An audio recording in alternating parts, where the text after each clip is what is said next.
بسم اللہ الرحمن الرحیم۔ ایک سوال پوچھا گیا کہ بعض لوگ اذان کے جواب میں درود شریف پڑھتے ہیں، کیا اس کا پڑھنا سنت ہے؟ تو اس کا جواب یہ ہے کہ درود شریف پڑھنا یہ ایک مستحسن عمل ہے، اس میں کوئی شک نہیں ہے، لیکن اس کو اذان کے ساتھ نتھی کرنا، اذان کے جواب میں درود شریف پڑھنا، اس کا کوئی شرعی ثبوت نہیں ہے، بلکہ اذان کے جو کلمات ہیں، اذان کے جو الفاظ ہیں، ان کا جواب اسی طریقے سے دیا جائے گا جس طرح مؤذن کہے گا،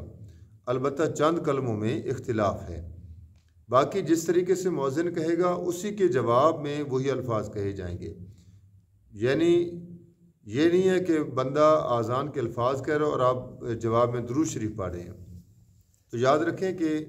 درود شریف پڑھنا یقیناً مستحسن عمل ہے، اچھا عمل ہے، اس کو آپ بے شک ہر وقت اپنی زبان پر بطور ورد کے، بطور دعا کے جاری رکھیں، لیکن اس کو کسی عمل کے ساتھ نتھی نہ کریں، اس کو کسی عمل کے ساتھ جوڑے نہیں۔ جس طریقے سے ہمارے بعض افراد نے درود کو، صلاۃ السلام کو جوڑ دیا ہے اذان کے اول آخر۔ اب یہ جو محل بنا لیا گیا ہے، یہ جو جگہ بنا لی گئی ہے، یہ جو موقع بنا لیا گیا ہے کہ اذان کے اول میں پڑھنا ہے درود،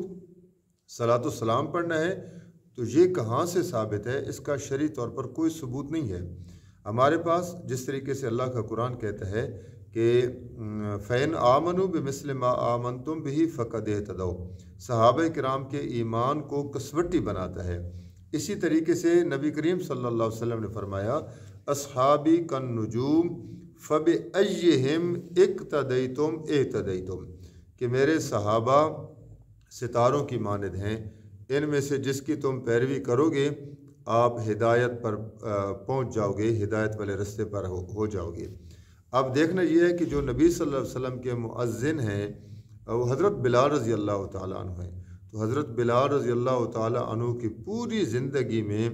اذان سے پہلے ایک لفظ بھی ثابت نہیں ہے کہ حضرت بلال نے کبھی کوئی لفظ کہا ہو، بلکہ ڈائریکٹ اللہ اکبر سے شروع کرتے ہیں اور لا الہ الا اللہ پر اس کو ختم کر دیتے ہیں۔ لیکن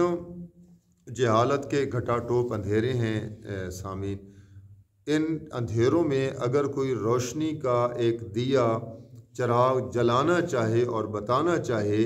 کہ یہ عمل جو ہے یہ سنت ہے اور یہ عمل سنت کے خلاف ہے، تو اس کے جو ہم اپنی بولی میں کہتے ہیں کہ اس کے پیچھے جو ہم ٹین باندھتے ہیں نا، بس الامان واللفیظ، اس کے متعلق طرح طرح کے فتوے بھی گھڑ لیتے ہیں، اس کے متعلق طرح طرح کے الزام بھی لگا دیتے ہیں، اور جی یہ بندہ تو درود کا منکر ہو گیا ہے۔ تو یاد اس میں درود کے منکر کی کیا بات ہے؟ ابھی میں نے سوال کے جواب کی ابتدا میں یہی کہا ہے کہ درود پڑھنا ایک مستحسن عمل ہے، اچھا عمل ہے، لیکن اس کو کسی چیز کے ساتھ، کسی عمل کے ساتھ نتھی کر دینا یہ ٹھیک نہیں ہے۔ نتھی کریں جس طریقے سے شریعت نے نتھی کیا ہے، یعنی نماز کے اندر اشہد ان محمدً عبدہ و رسولہ، اس کے بعد آپ درود پڑھیں، کس نے منع کیا ہے؟ اب کوئی بندہ نماز ختم کرے اور اس کو لازم قرار دے کہ یہاں بھی پڑھنا ہے، اذان کے اول آخر میں بھی پڑھنا ہے جی، فلاں جگہ بھی پڑھنا ہے جی، تو یہ صرف اور صرف اپنی گھڑنتو تحقیقات ہیں، ان کا شرعی طور پر کوئی ثبوت نہیں ہے۔